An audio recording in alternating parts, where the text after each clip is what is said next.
वैसे तो झारखंड सरकार आदिम जनजातियों के डेवलपमेंट पर बेहतर काम करने की दावा समय समय पर करती रहती है, लेकिन विगत दिनों पहाड़िया जनजाति के लोगों की जो स्थिति अखबारों के माध्यम से दिखाई गई थी, जिसमें डायरिया और भूखमरी से कैसे पहाड़ी जनजाति मर रहे थे, उसे देखकर तो यह नहीं लगता है कि इन आदिम जनजातियों के ऊपर सरकार का विशेष ध्यान है या इन पर विशेष तरह की कोई सुविधा दी गई है।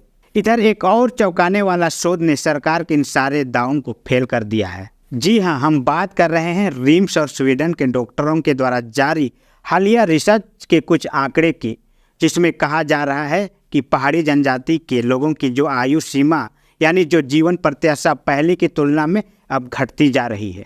तो आखिर सरकार के बड़े बड़े दावों का क्या, जिसमें सरकार करोड़ों रुपये खर्च करने की बात करती है और कहती है कि हमने आदिवासी या आदिम जनजातियों को संरक्षित और विकास के लिए बहुत काम किए हैं।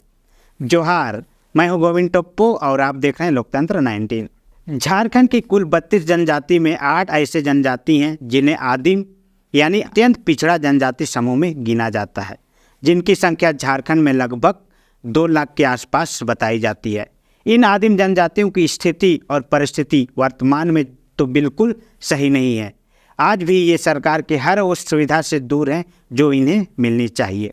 समय समय पर सरकार और विश्वविद्यालयों के द्वारा इन आदिम जनजातियों के ऊपर रिसर्च कार्य किया जाता है, ताकि इस कार्य के द्वारा इनकी दिनचर्या कैसी है इसको जाना जाए। ये कैसे जीवन यापन करते हैं, कहाँ रहते हैं और इसके विकास के मुख्य धारा में इसको कैसे लाया जाए, इसकी जानकारी प्राप्त की जाए। इसी कड़ी में बीते महीनों झारखंड की माल पहाड़ी और स्वीडन की सामी आदिम जनजाति के ऊपर उनके लाइफ एक्सपेक्टेंसी यानी जीवन प्रत्याशा को बढ़ाने को लेकर शोध कार्य किया जा रहा है।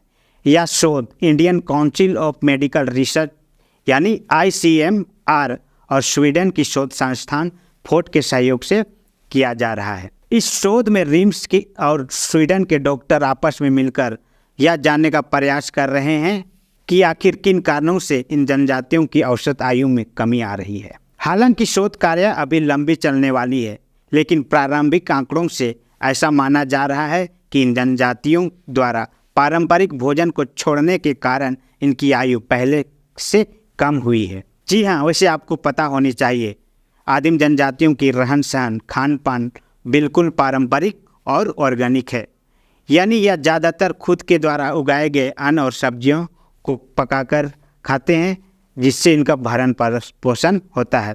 लेकिन समय के आधुनिकता के साथ साथ आज की युवा पीढ़ी उन पारंपरिक भोजन को छोड़ते जा रही है, जिसके कारण इनकी जीवन प्रत्याशा में कमी देखने को मिल रही है। वैसे अभी यह शोध कार्य आरंभिक अवस्था पर ही है।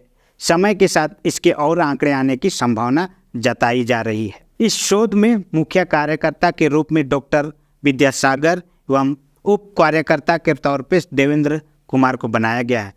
इन दोनों ने बताया कि झारखंड के दुमका स्थित कुंडी ब्लॉक को शोध के लिए चुना गया है, क्योंकि यहाँ पर पहाड़ी जनजाति की जनसंख्या ज़्यादा पाई जाती है। इसके अलावा इस टीम के शोधकर्ता जनजातियों के ऊपर भोजन और उनके रहन सहन पर गहराई से शोध करने पर भी विचार कर रही है या कर रही है। साथ ही doctor Anil Kujur, doctor Monalisa, doctor Praveen और डॉक्टर धनंजय को भी इस शोध टीम में रखा गया है। इस शोध कार्य के लिए वृद्धों के लिए एक क्लब बनाया गया है, जिसमें वृद्धों का समूह निवास करती है, जिसे वनफूल का नाम दिया गया है। इन बुजुर्गों से जानकारी ली जाएगी कि आखिर वे भोजन में अपने समय में क्या क्या लेते थे, जिससे उनकी आयु पहले अधिक रहती थी, और अभी की युवा पीढ़ी अभी क्या भोजन लेती है कि उनका आयु घटते जा रहा है।